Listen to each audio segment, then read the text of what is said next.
लोकसभा नेता प्रतिपक्ष राहुल गांधी ने इलेक्शन कमीशन पर 5 तरीके से वोट चोरी करने का आरोप लगाया है। राहुल गांधी ने इलेक्शन कमीशन पर 5 तरीके से वोट चोरी करने का आरोप लगाया है।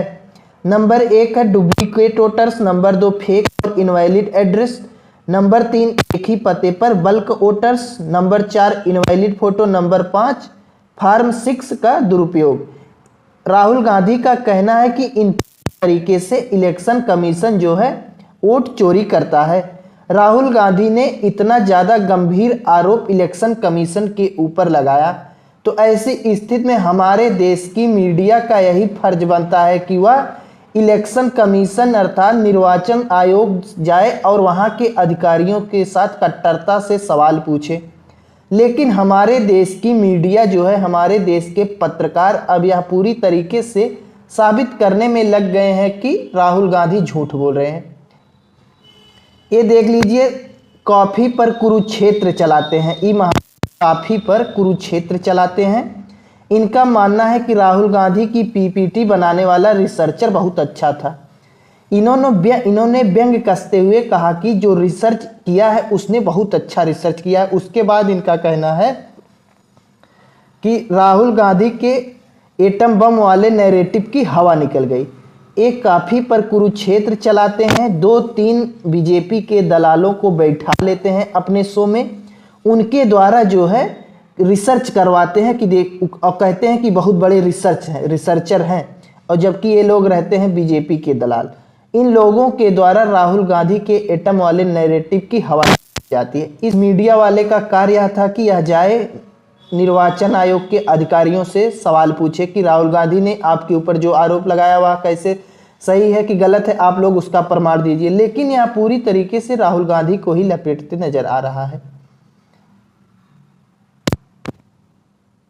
अगला नंबर है, देख लो इनके चेहरे का इसका कहना है कि राहुल गांधी पर ही फटा उनका एटम बम। अब इसका कहना है कि राहुल गांधी पर फट गया उनका एटम बम। अब आप लोग चापलूसी की सारी हदें पार कर चुके हैं भैया, मीडिया बंधु लोग। अब इनका नाम है सुधीर चौधरी। इन तो कितने बड़े दलाल हैं, आप सभी लोगों को पता है। राहुल का एटम बम फटता क्यों नहीं? राहुल का एटम बम बेटा फट गया है, तुमको अब जाकर निर्वाचन आयोग से सवाल करने की जरूरत है।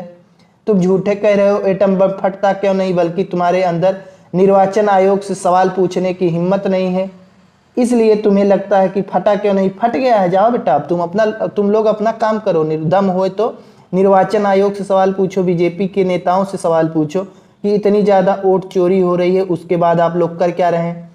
अभी दिखाना चाहता है कि फटता ही नहीं।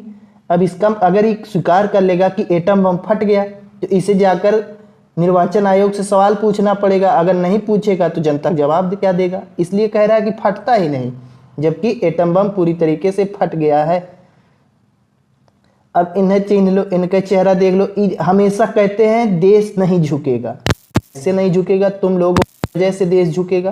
तुम्हारी रैंकिंग कहाँ चल गई? 150 के ऊपर तुम्हारी रैंकिंग है। 150 के ऊपर इन लोगों की मीडिया की इतनी रैंकिंग है कि 150 से ऊपर चल रहे हैं ये लोग।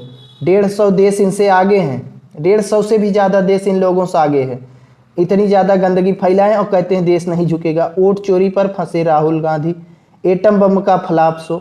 इस प्रकार से ये लोग पूरी तरीके से अपने चैनल पर न्यूज़ चला रहे हैं। अब जो लोग इनका न्यूज़ देखते होंगे उन्हें तो यही लग रहा होगा कि राहुल गांधी पूरी तरीके से पप्पू है, लेकिन राहुल गांधी ने इतना गंभीर मुद्दा देश के सामने रखा, उस पर गहनता से चर्चा करने के बजाय हमारे देश की मीडिया, बीजेपी नेता पूरी तरीके से राहुल गांधी को झूठा साबित करने में लग गए हैं। ये डीडी न्यूज आप लोग जानते ही होंगे, काफ़ी पुराना चैनल है। इनका कहना है कि एटम फुस हो गया।